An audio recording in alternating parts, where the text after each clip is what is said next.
नमस्कार. आज आपण आलो आहोत यवतमधील एका मोगऱ्याच्या प्लॉटवर.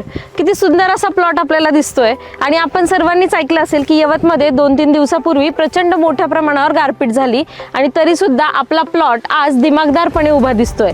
याच्यामध्ये याचा शेंडा किंवा फ्लावरिंग सगळंच अगदी व्यवस्थित आहे. तर आज आपण या शेतकरी बंधूंनाच विचारूयात की त्यांनी आपल्या प्लॉटवर काय काय यूज केलं होतं. चला तर मग शेतकऱ्यांची ओळख करून घेऊ.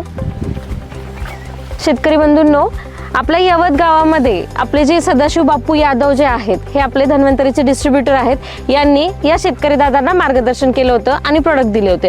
तर बापू, कोणते कोणते प्रोडक्ट आपण यांना दिले होते? त्यांना स्टार्टलाच मी ज्यावेळेस झाड आपण बार पकडतो ना, म्हणजे झाडं बांधलेली असतात ती, त्यानंतर आम्ही पहिल्यांदा 5 किलो दाणेदार दिलं होतं स्टार्टला सुरुवातीला.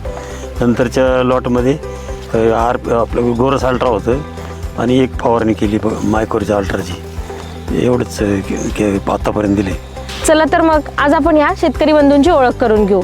काय नाव आहे दादा तुमचं? अच्छा. तर तुम्हाला कसं वाटतंय ह्या मोगऱ्याच्या प्लॉटमध्ये आणि तुम्ही बाकी आजूबाजूला जे काही शेतकरी मोगऱ्याचं पीक करतात त्याच्यामध्ये काय फरक वाटतोय? त्यामध्ये असं आहे की तुमची खतं वापरल्यामुळं की आमचा प्लॉट वाचला आहे आणि माल पण भरपूर निघतोय. 6 गुंठ्यात जवळ 5.5 किलोपर्यंत माल निघाला आहे. आता थोडंसं गारपीटमुळं थोडंसं कमी झालं. आणि जी कळी निघते तर बाकीच्या कळ्यांमध्ये आणि ह्याच्यामध्ये काय फरक वाटतो? पासूनच जी कळी निघते ती एकदम मोठी निघते. हे पहा, मी दाखवतो की ते असं निघतानाच एकदम मोठं निघतं. बाकीच्यांचं असं नाही आहे. कारण बाजारात गेलं की हा माल पहिला कापला जातो, म्हणजे 10-20 रुपयांनी वाढून जातो बाकीच्यांच्यापेक्षा. आता हा प्लॉट जो आहे त्याला अगदी पहिल्या दिवसापासून आपण ट्रीटमेंट दिलेली आहे.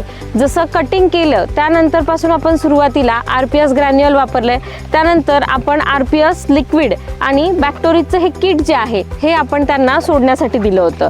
त्यानंतर वेळोवेळी जसं काही बदल होतील तसं आपण सुरुवातीला थोडासा करप्याचा प्रादुर्भाव वाटला त्यावेळेस आपण मायकोरिच म्हणून जे आहे तर ते प्रोडक्ट आपण वापरलं होतं आणि त्याचा सुद्धा त्यांना अतिशय सुंदर रिझल्ट आला. आज प्लॉटला कुठेही करपा दिसत नाहीये किंवा कळीवर कुठेही आपल्याला जे स्पॉट्स वगैरे दिसतात तसं दिसत नाही. एकदम हेल्दी प्लॉट जो आहे तो आपल्याला दिसतोय.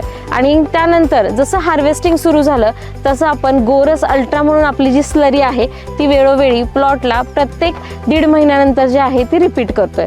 तर असं संपूर्ण शेड्यूल ह्या शेतकरी बांधवांनी अतिशय वेळोवेळी वापरलं आणि त्याचाच रिझल्ट जो आहे तो आज आपल्याला समोर दिसतोय.